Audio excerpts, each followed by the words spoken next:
Namaste, welcome to another episode of Akash Varta Launch Vehicles India series. That name is too long, I have to come up with something new. But in the launch vehicle series, particularly Indian launch vehicles or rockets as we call them, we are going to discuss about PSLV, that is Polar Satellite Launch Vehicles. So in the previous episodes, if you haven't listened to them, I extensively talked about the origins of satellite launch vehicles, vehicle SLV-3, and I had also done a deep dive into ASLV, Augmented Satellite Launch Vehicle, which is very interesting in terms of how we managed to leapfrog from SLV to ASLV and from ASLV to PSLV. So we had three launches, launch vehicles, and today we are going to discuss about the Polar Satellite Launch Vehicles. Now, according to ISRO, Polar Satellite Launch Vehicle is an expandable medium lift launch vehicle, and the idea behind developing PSLV is to enable India to launch remote sensing satellites into polar sun synchronous orbits. Now, till that point of time, we were going to Russia or any other country to ensure or to launch our satellites into the sun synchronous orbit because we didn't have the capability, right? We had SLV, we had ASLV, which were capable or which were successful enough to put in satellites in perfect orbits or inject them into right orbits, but the payload capacity was very low for both of those launch vehicles, right? Now we realize that we cannot depend on other countries for long to launch our own satellites. Whatever the payloads that ASLV or SLV were launching were good for that period of time. But by this point of time, like in 1993 and 1980s and 1990s, ISRO started thinking in terms of long term. Right? So we started thinking that we should launch our own Indian remote sensing satellites, communication satellites, which are much bigger in size and heavier in weight, which ASLV and SLV are not capable of putting into orbit because they were very small launch vehicles compared to what PSLV can do. We'll learn as we go into how the development of PSLV took place, but the entire thing is very interesting, right? So we were dependent on other countries to put in heavy satellites for us, and since we had a pretty good understanding of how launch vehicles are built over the period, we learned when we were building SLV and ASLV, ISRO was thinking in long terms sense. Now by 1980s, ISRO was successfully building its own experimental communication satellites, its own experimental and its own remote sensing satellites. And as I said earlier, they soon realized that we cannot depend on other countries to launch our remote sensing satellites. So they decided, or they set in motion plans to build a launch vehicle that is capable enough to carry their experimental satellites that they have been working on and developing. Now they said that this launch vehicle that we are going to develop next should be able to carry experimental satellites that we are building right now and should be able to carry out specific application based satellites that might fulfill India's needs. So that was the thinking behind development of PSLV. Now came the critical part. What is going to be the composition of PSLV? See, whatever SLV and ASLV, they employed solid propulsion systems. All the stages in both SLV and ASLV were solid propulsion stages. Now, when ISRO was thinking in terms of putting capable enough satellites in orbit, they realized that the concept or the idea that we are going to put only solid propellant stages to complete or build our rocket might not be feasible. They realized that we needed a liquid stage, at least one liquid stage. So then it kick-started a new cycle of developmental phase in ISRO's history, where they started going after or started developing cryogenic engines or liquid propulsion systems based on storable and cryogenic propellants that they realized are essential for realizing higher capability launch vehicles. So it was set, we needed a liquid propulsion system. We need to develop our own liquid propulsion engines, that too that are storable on Earth, because there are a lot of technicalities that go into liquid propulsion system. So they needed a simple way of liquid propulsion system. They need to develop a simple way of an engine that can fulfill their needs. So in September, we know that in September of 1994, we successfully launched the final flight of ASLV carrying the Series C Rohini satellites. Now, India was successful in building and launching experimental communication satellites. ISRO was exploring new ideas and technologies also. When we realized that we needed a liquid propulsion system, immediately ISRO, like how it did in the past, deployed or constituted two study committees or two study teams to come up with the configuration of this future launch vehicle. Right, this would be the future of the future launch vehicle that they are going to build. But in order to do that, they needed to do a feasibility study. So what ISRO did, they constituted two study teams. That the job of the study team was to arrive at the configurations of the launch vehicle that ISRO will build to fulfill its future needs. Now allow me to take you through the process of how this study team worked together to arrive at the configurations that we have now, that we see in PSLV launch vehicles today. So the committee or the study groups that were constituted studied various configurations, and they decided that again we are going to use, or we are going to be dependent on solid propellant stages. Because remember, the old legacy thing that ISRO had, this ethos that we have to use our legacy technology. So, and also that we are very good with whatever the developmental phase we went through in developing solid rockets or solid stages in ASLV and SLV. We thought we'll scale it up to PSLV also. Now we had good experience with that. And again, as I said, they decided that instead of having 4 or all stages with solid propellant stages, they realized that it might not be a good idea. And as I said earlier, they decided that we needed one liquid propulsion stage, meaning a stage that is propelled by liquid engine, and this was going to be a problem. Now, why was that a problem? The problem was that we needed a satellite vehicle that would place heavy payloads in higher orbits. So the study team had this benchmark, right? The study team that was constituted had this benchmark that the vehicle that you are configuring right now should be able to carry a 600 kg satellite to a 550 kilometer orbit.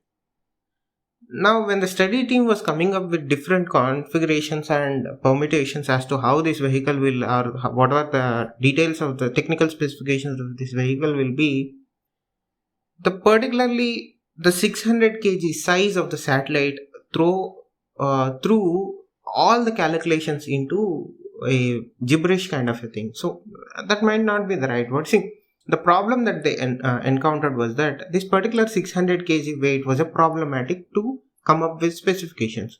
So instead of getting bogged down by that, the study team and the group at ISRO decided that instead of having a 600 kg payload capacity, let us increase to 1 ton, that is 1000 kilograms.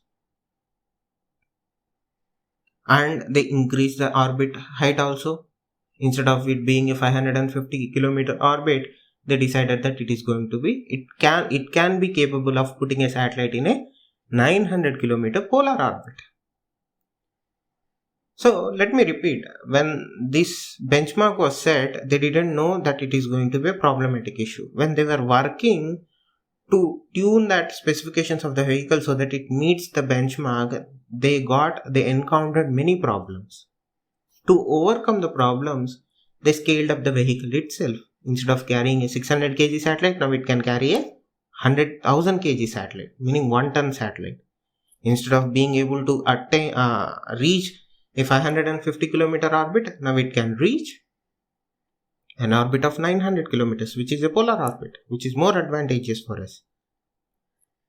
So when the scale up was done, this scale up meant that the size of the vehicle, the entire paradigm of the vehicle had to be again rethought or redesigned. This is where they got that the legacy issue, right? You cannot put yes, you have to use your legacy technologies that you had developed hardly by working hard in the past, but this called for something new. So finally, after due deliberations and going back and forth, and there was a lot of difference of opinions and difference of ideas that each team had and each group had, that their own reasoning behind their opposition or acceptance of one group's ideas or the others. And after particularly large marathons of brainstorming sessions and discussions and debates, finally it was decided that the future launch vehicle of the decided what would be the future launch vehicle of ISRO. So as I said, there were a lot of discussions what would be the configuration of the vehicle, right? So at least they decided, at last they decided the final configuration of ISRO's launch vehicle. This is when we get the vehicle was named as Polar Satellite Launch Vehicle. Till that point of time, I don't know what the name of the vehicle was, but at this point of time, or at this point of its developmental phase, the vehicle was named as Polar Satellite Launch Vehicle. So finally they landed upon the configurations of the vehicle. That's not a pun, that's a serious sentence. When the final configuration is, they decided that the base of the vehicle is going to be 2.8 meters in diameter, and it would consist of 4 stages, and the second stage of the vehicle is going to be a liquid stage. Before understanding what engine would be propelling the second stage of the vehicle, you have to understand the issues that India was facing during this point of time, particularly in relations to the technology, that is liquid propulsion technology. Now, you might get a question, didn't India have the liquid propulsion technology? The answer is a mixed bag of no, yes and no. Yes, we were using small liquid propulsion systems at the upper stages of both SLV and ASLV. But what was their purpose? Their purpose was predominantly relegated to control of the vehicle. It was not to propel the vehicle, but to control the vehicle. So whatever the technology that we had in terms of liquid propulsion or liquid propulsion systems, they were only for control purposes, that too specifically in the second stage and third stage of the vehicle.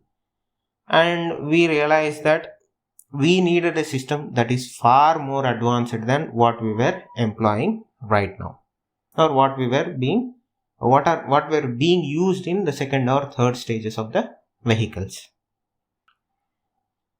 So in the first episode of Akashvarta Bi-Weekly, I was going in detail about how French was helping India in Gaganyaan mission. The CNES and ISRO had an final agreement that CNES is going to help ISRO in fields of space medicine. Similarly,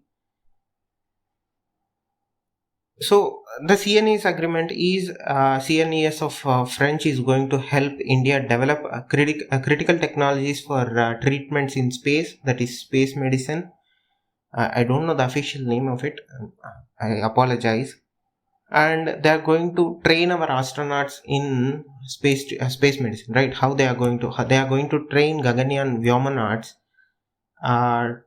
on how to treat a patient if some emergency arises when they are in orbit.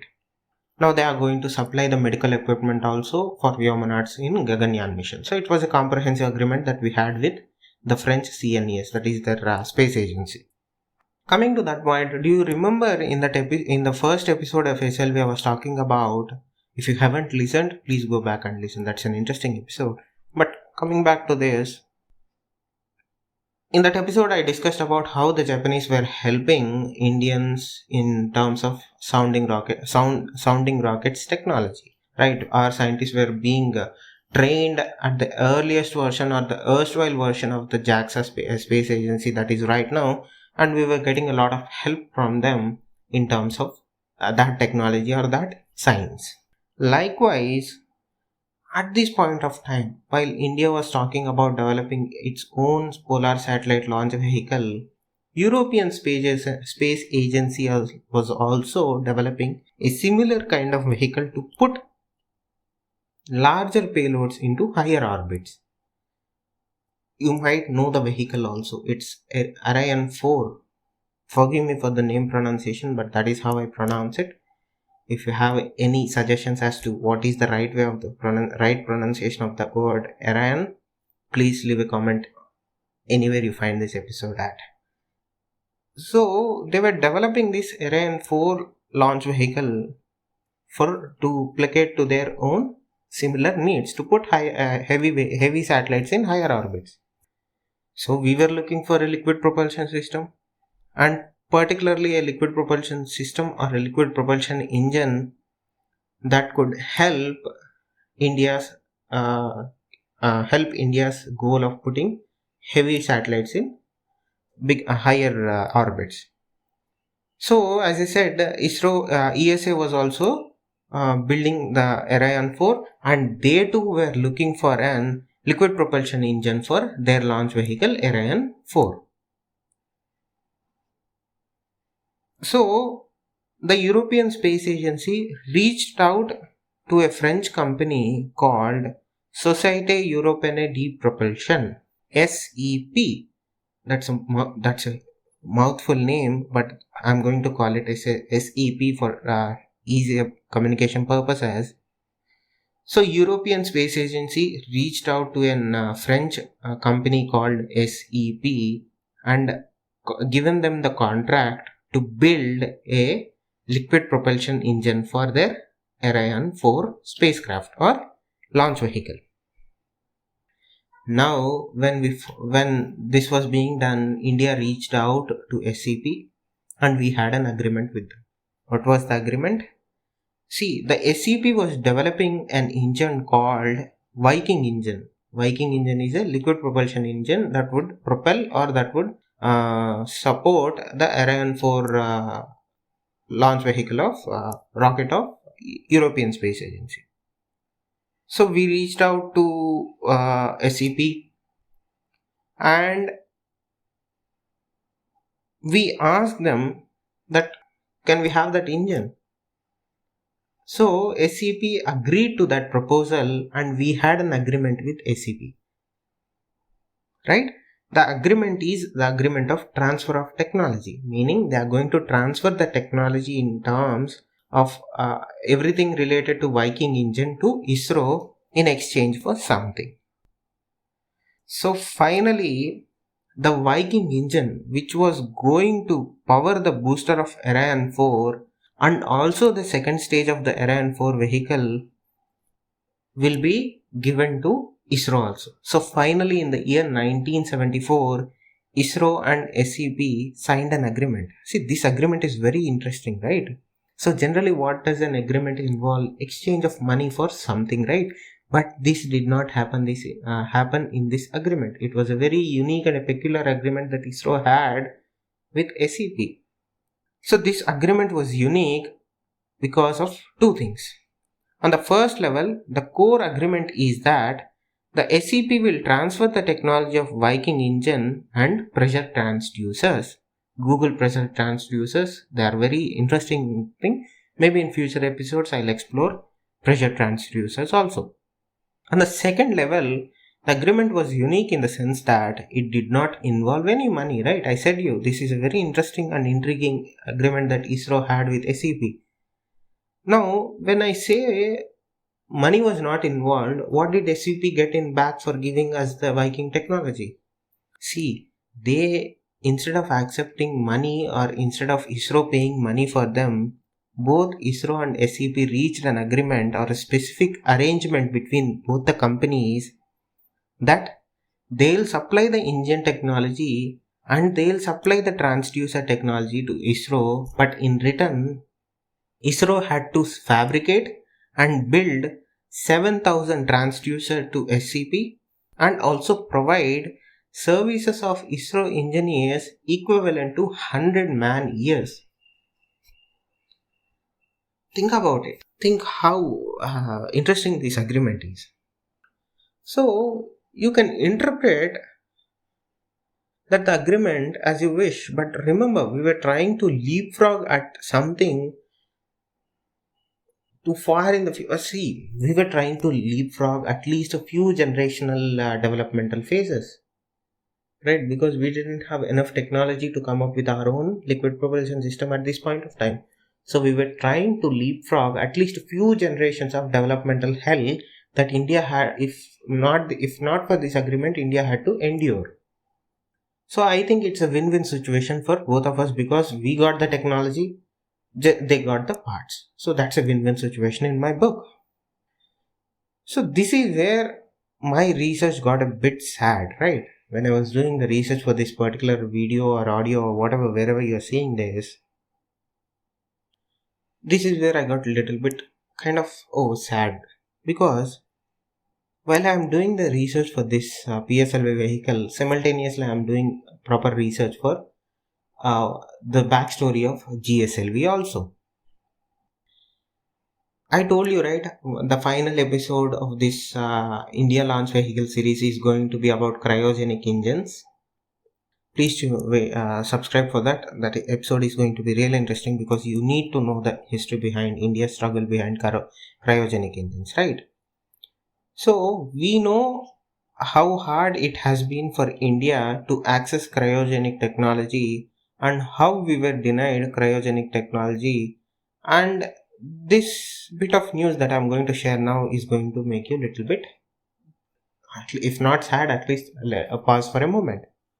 See, when SEP was willing to supply the Viking technology to us and the transducers technology to us, simultaneously they also offered willingness to share the cryo technology with us. That is, while they were sharing or while they were offering Viking technology, later on, right, after few months or few years, they had shown willingness to share the cryogenic technology, that is the cryogenic engine technology, with ISRO at a nominal price. It was no longer for the exchange of goods and all not, but they were willing to give the cryogenic engine technology to ISRO at a nominal price. For whatever reason, I could not find an exact answer as to why ISRO did not take up SEP on that offer. From whatever I read, from whatever I heard, the conclusion that I got to was ISRO did not take up or accept this offer because they were constrained with resources and finances. See, remember the budget of ISRO right now and compare it or imagine what would be the budget back then. Right? ISRO, from my understanding, the ISRO's thinking or thought process behind not taking up SEP offer was that we were constrained with resources. We were in no position to carry out or manage multiple vehicle technology development lines or projects, right? Lines is manufacturing line, you understand. So we didn't have resources, neither the cash, neither the manpower, neither the management skills, according to some, but I'm not sure on that part. But nonetheless, that is one point of view also that I have to give it to you. See, ISRO is, in my opinion, is financially challenged as hell right now. Imagine how things were when you had two failures or one failure with SLV program, two failures with ASLV program, and your ground infrastructure is not up to the global standards. So there were a lot of issues that were running amok in ISRO, and for whatever reason, ISRO could not cash that good opportunity that it was presented with in terms of cryogenic technology. So for whatever reason that happened in the past, but just imagine if India had accepted or ISRO had accepted that cryogenic technology from SEP in 1980 or whatever it was. So as I said earlier, I'll explore the cryogenic episode in detail in the last episode of this series. After GSLV, I'll be discussing maybe 2 episodes after that. So please subscribe and tune in. So coming back to this. So there we had it, right? We had our liquid propulsion system. That is liquid propulsion engine. And the vehicle was finally decided that it is going to have 3 solid propellant stages, one liquid propulsion stage.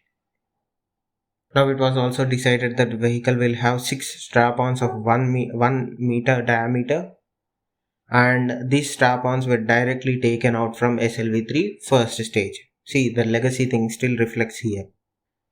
So we had the successful technology of using boosters, right? So we decided that we are going to incorporate that already tested and proven technology also.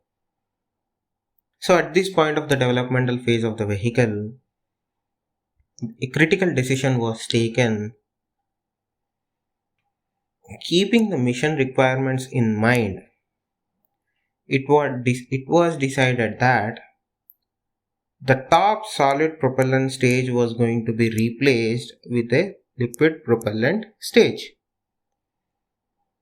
See, if you think SLV and ASLV were milestones in terms of helping India and ISRO achieving a great deal of self-reliance in developing our own technologies and launch vehicles, PSLV just took it to a whole new level. Right? Remember, the entire idea behind the PSLV project was to take bigger payloads to higher orbits, and this particular mission called for the absolute best of our scientists. We needed everybody to present their A game, and boy, did they deliver. See, you can say anything, but I'm so proud of our scientists that we hardly give them the credit that is due. Yes, they have their own problems. Yes, they are bogged down by bureaucracy. Which organization isn't?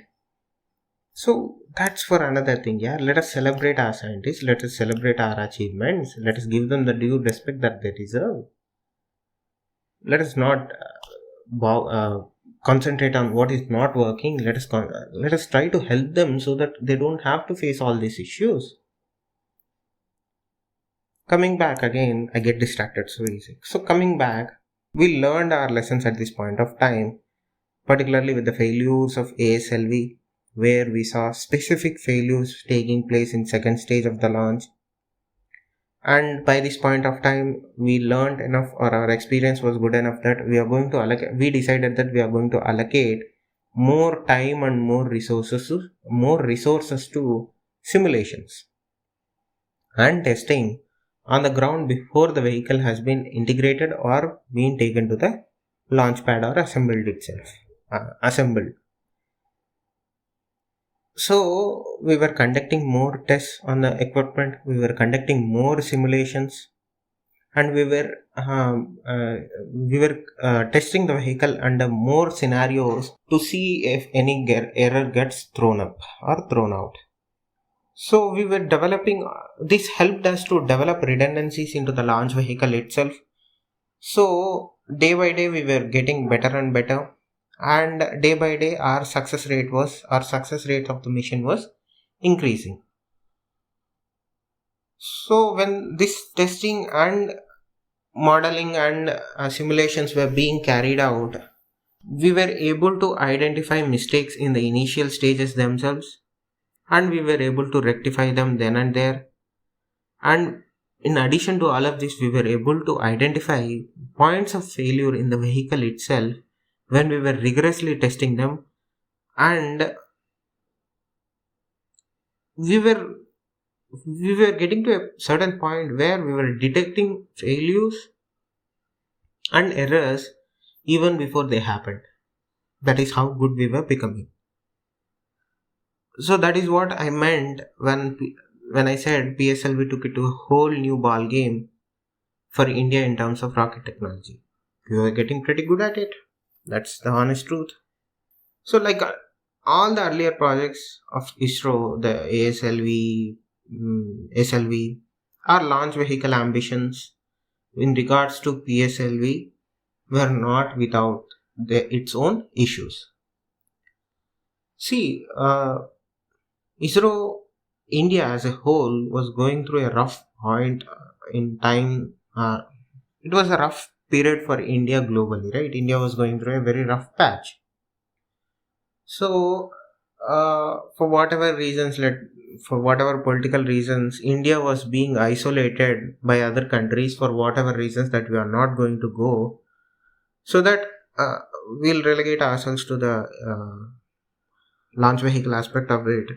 So we were being isolated. So at this point of time, like ASLV, as I said, when we were building ASLV, when we were building SLV or ASLV, where we were forced to come up with our own solutions to fulfill our needs, because our access to global supply chains in terms of rocket technology or parts was slowly dwindling.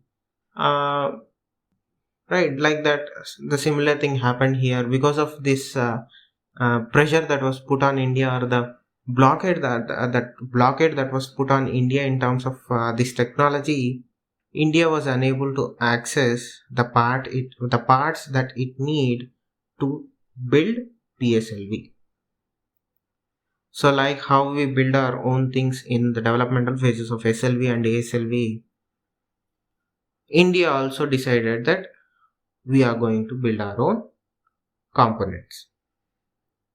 But addition to that also, because of this thing called the missile technology control regime in the year 1987, India's access to certain parts and supply chains was cut. Right, India was being isolated, and this particular MTCR that was brought in by other countries meant that India lost access to certain technologies on certain supply chains. So whatever the parts that India needed to build PSLV had to be sourced from non-US sources. We lost the US supply chain under the US allies supply chain. I think this is a turning point for Indian space industry, because the moment we lost access to global markets, we started looking inwards. Right? We started investing in our own organizations, we started investing in our own institutions, we started supporting companies and partners who were able to develop and work in tandem with ISRO and Vikram Sarabhai Space Center and other institutions alike. So there was a great moment or a ecosystem that was happening, or the environment was so right at that point of time that India started to nurture its own institutions and organizations to fulfill its needs. That is why we have a pretty healthy, not to the full extent, but a good ecosystem in India. And with the private space sector ramping up, I think in a decade or so, India is going to be the heartbeat of space activity in the world. That's my humble opinion. So, whatever the needs that we needed at that, whatever the parts that we needed at that point of time, the ones that we can develop and build, we were building it. The ones we could not, we were getting them from non-US sources. So, the space industry was growing, the space infrastructure industry was also growing. and whatever the existing infrastructure that was in place already was supporting our space program to its fullest. And with this inward looking policy, this led to a pace of or a season of development in India where additional infrastructure to support and augment our space program and our fulfill our space needs were also being built and funded. So finally, despite all the hurdles in the developmental process of the PSLV, we were able to develop certain technologies on our own. See, not only the technologies were developed, we came up with products and processes that were later transferred to companies, right? We were building them in lab, we were testing them in lab, prototypes were being built, but they were being produced. So what we did was we developed prototypes in lab, then we partnered up with a company, and that company was able to transfer that prototype into a production line, meaning large number of the same thing were being built. That is a success story. That is the synergy between private and public companies, right? So we were coming up with prototypes in labs, and these things were being turned into products by companies. So that was the tandem thing that I am talking about.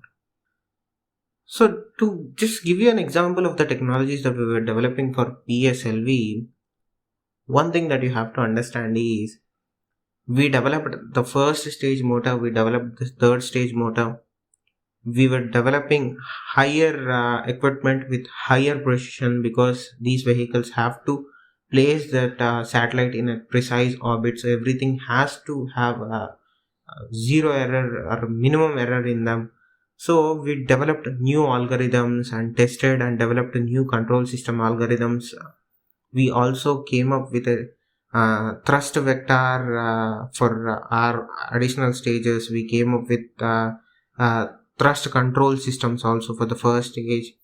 So many new things were being developed by Indian institutions and companies. So this is where we also saw for the first time gimbaled engines for the second and fourth stages along with gimbal nozzles for our rocket engines. So above all the things, right, gimbal engines is an interesting thing.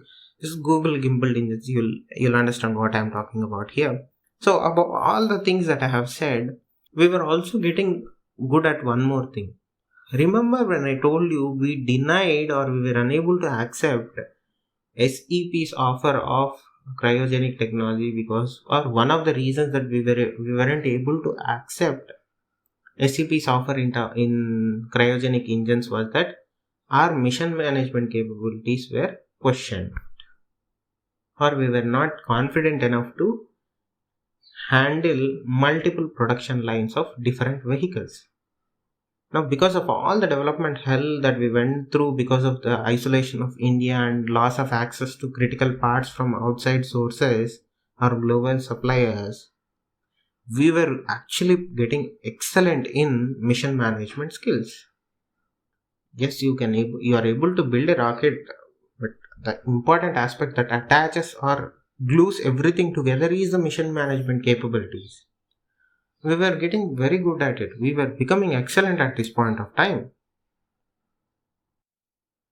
Finally, after going through whatever they went through at the hangars of ISRO and the labs of ISRO and other institutions and organizations, finally the first developmental flight of the indigenously developed Polar Satellite Launch Vehicle PSLV named D1, that is PSLV D1, took place on 20th September of 1993 from Sriharikota Launch Complex.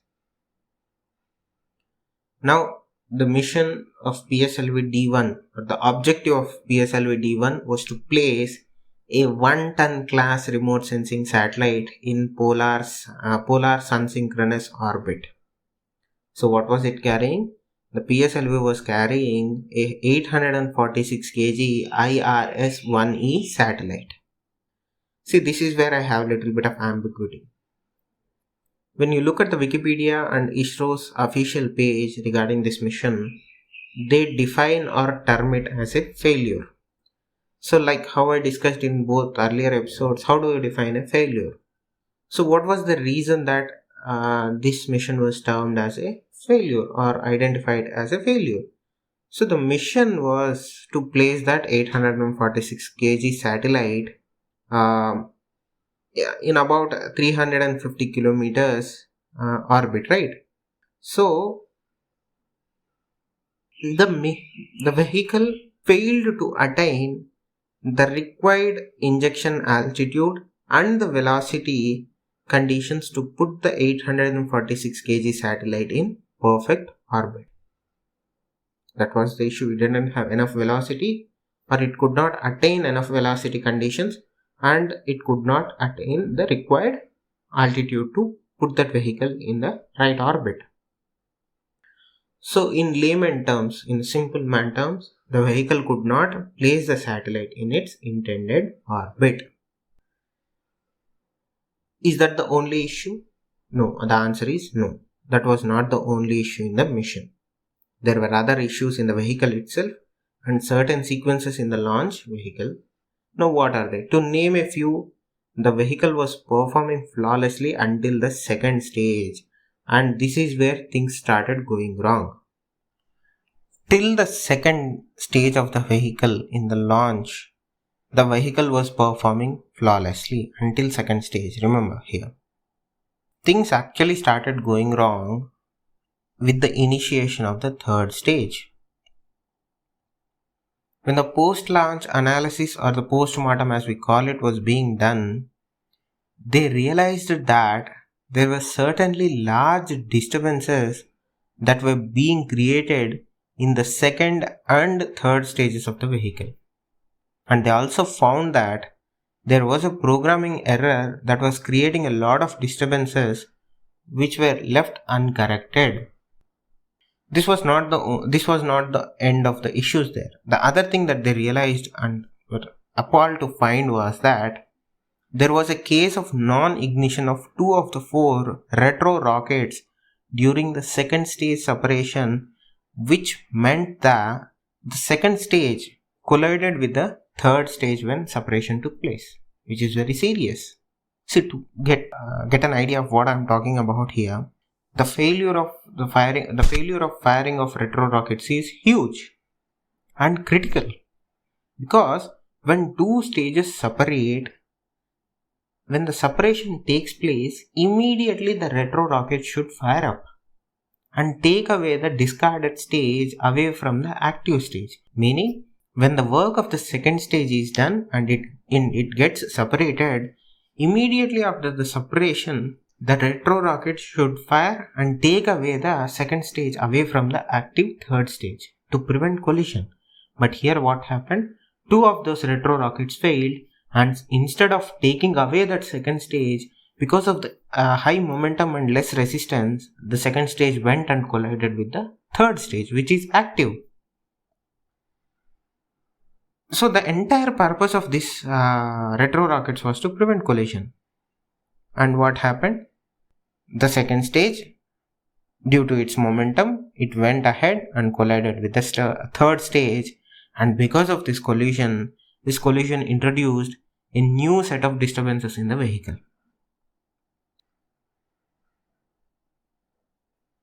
Should the internal guidance system of the vehicle should have corrected the disturbances that were being created? The answer is yes. But sadly, there were certain errors in that programming also, and the guidance system had its own issues.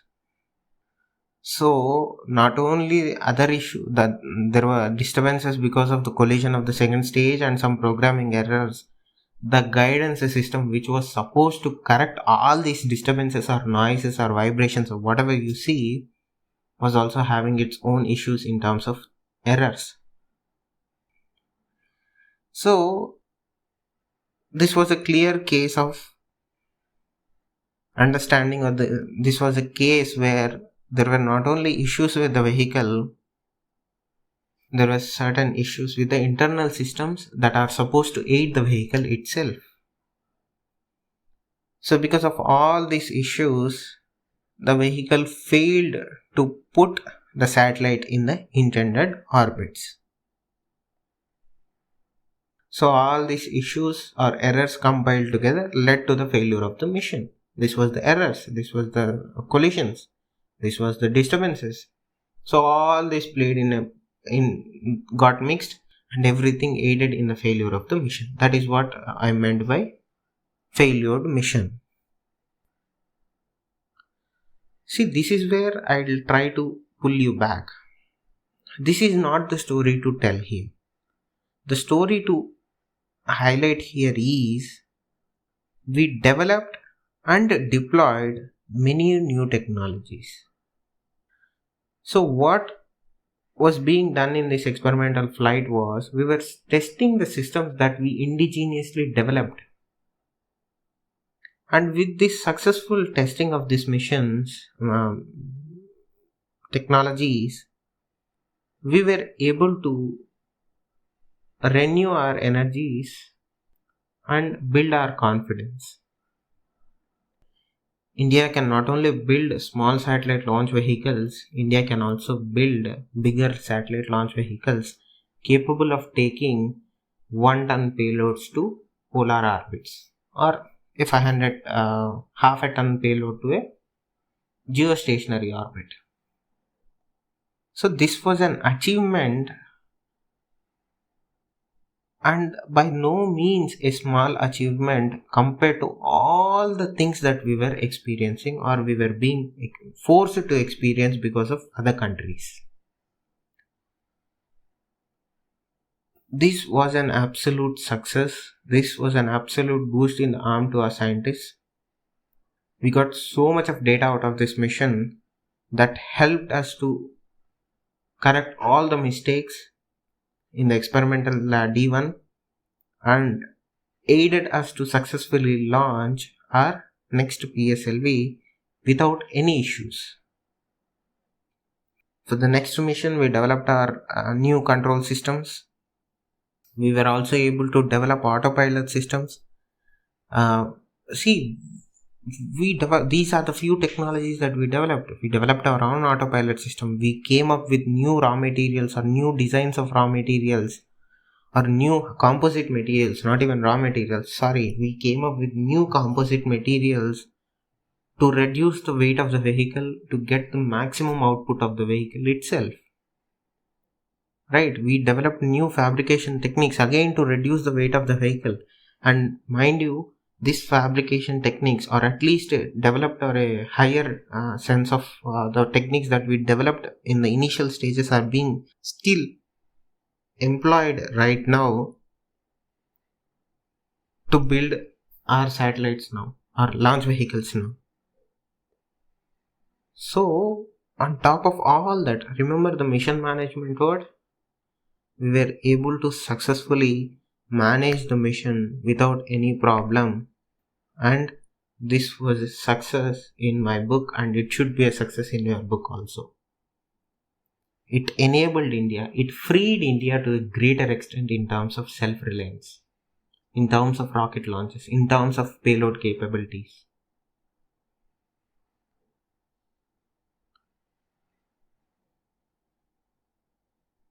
That was the interesting story here. That's the story here. That is the success story here. So getting into the nitty-gritties of it, while the first vehicle was being developed, simultaneously we were also building the second experimental vehicle for PSLV. See, the D1 mission is the first in two missions, right? When the project was greenlit, or the PSLV project was greenlit, the cost of the project was 450 crores. And the 451 crores amount included building of two vehicles, meaning we had two rocket launches in the budget. So each PSLV was costing 45 crores at that point of time. Remember the D1? It cost 45 crores. So while we were building D1, we were also building PSLV 2 or PSLV vehicle 2, experimental vehicle 2 simultaneously. So what happened when the first launch failed?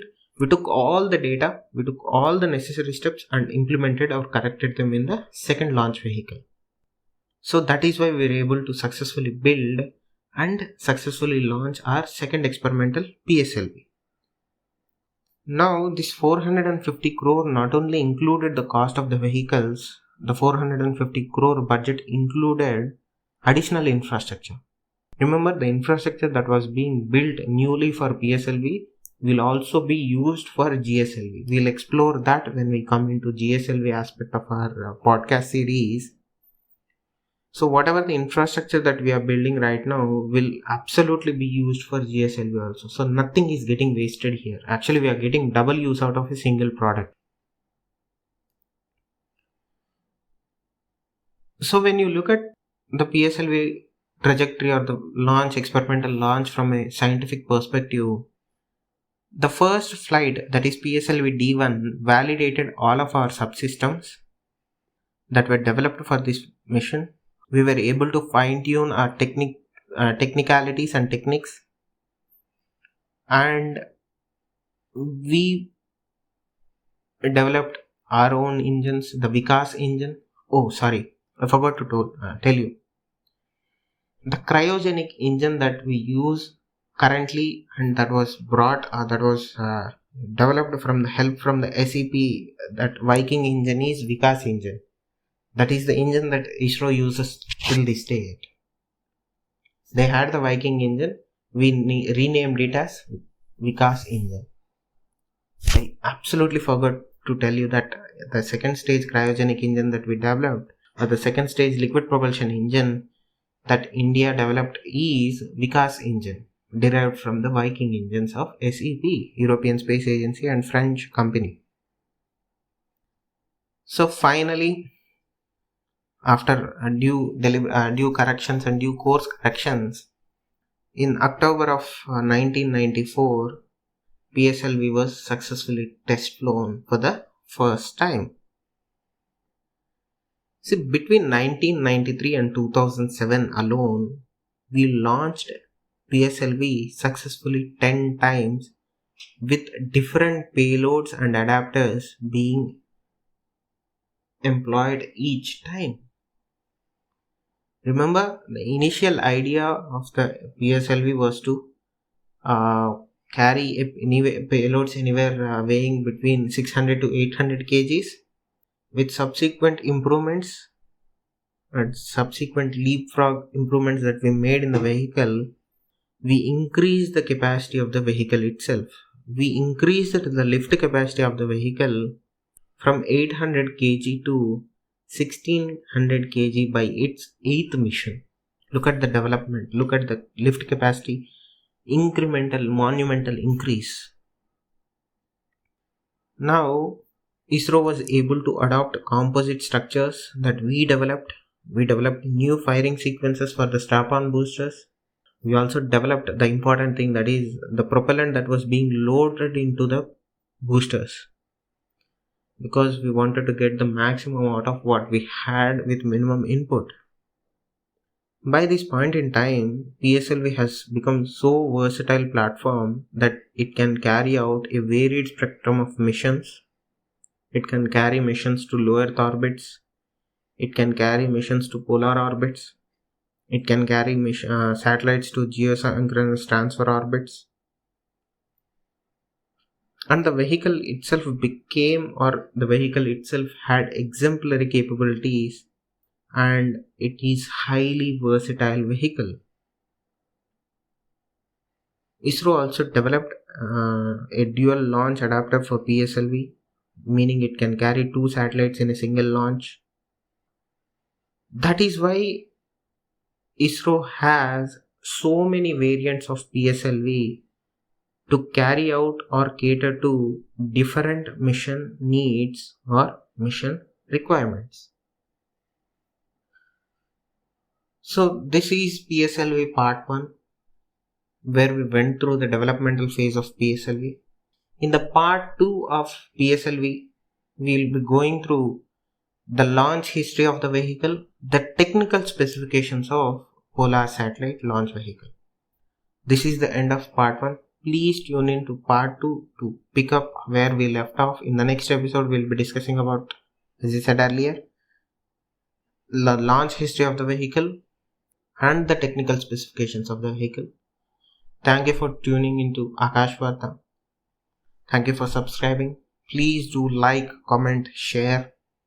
Have a wonderful day. Namaste.